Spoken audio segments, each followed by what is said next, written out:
At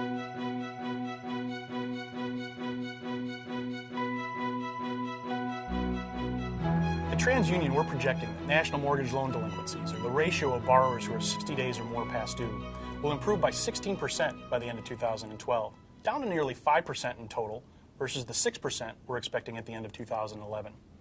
Now, this 16% improvement is better than the 7% improvement we saw in 2011 and 2010, and it's certainly a welcome trend from what we saw in 2007, 08, and 09, where each of those years saw 50% increases in the delinquency rate. There's a lot of factors that come into the model. Things like, local unemployment are important.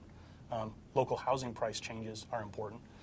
How that local economy is doing kind of in their version of GDP and whatnot. So I think it's a multidimensional problem. You got to look kind of state by state and what's going on, and really even more market by market. Now, if I look at this at the state level, we're projecting that 38 of the states, the homeowners will be able to make more of their payments next year.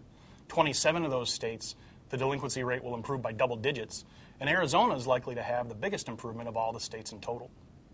Unfortunately, we project that 12 of the states and the District of Columbia, their homeowners will make fewer payments next year. Florida and Nevada will show improvement, but they'll still end the year with the highest delinquency rates of all the states. And the Dakotas, North and South, will have the lowest delinquency rate of all the states. I think the standout is Wisconsin. Wisconsin, we're projecting, will end 2012 with the third lowest delinquency rate and the second best improvement year over year, so a good story for Wisconsin. So what's going on? What are the dynamics leading to this projection? Well, we think there's still negative pressure on house prices and on the unemployment rate. We think there's uncertainty about debt levels in the U.S. and abroad and what impact that'll have on the economy. And these things won't tend to help homeowners with their ability, or in some cases even their willingness, to make their home payments. On the other hand, we think there's going to be improvement in some of the key variables. Improving credit quality of newer mortgage originations, increasing GDP in the U.S., and hopefully rising consumer confidence. Now, while these things might not take effect until the second half of 2012, they'll tend to help homeowners be able to make more of their payments next year. When we're projecting 16% improvement in delinquency rate, I think it's important to note these will still leave the overall rate well elevated from what we would call normal in the mortgage market. And our projection could change if there are other unexpected shocks to the economy. But if I set those unexpected shocks to the side for a moment, I think the key to getting back to something more normal for mortgage is to work through all of the housing inventory, including the distressed inventory and what's called the shadow inventory that's out there right now. For instance, a bank forecloses on your home. They'll normally take it right out to market and resell it.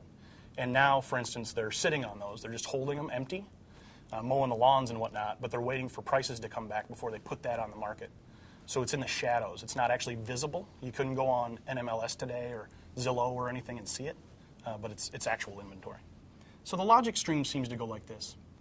Delinquencies won't improve until negative equity improves, along with some macro variables like unemployment for sure. Negative equity won't improve until house prices improve.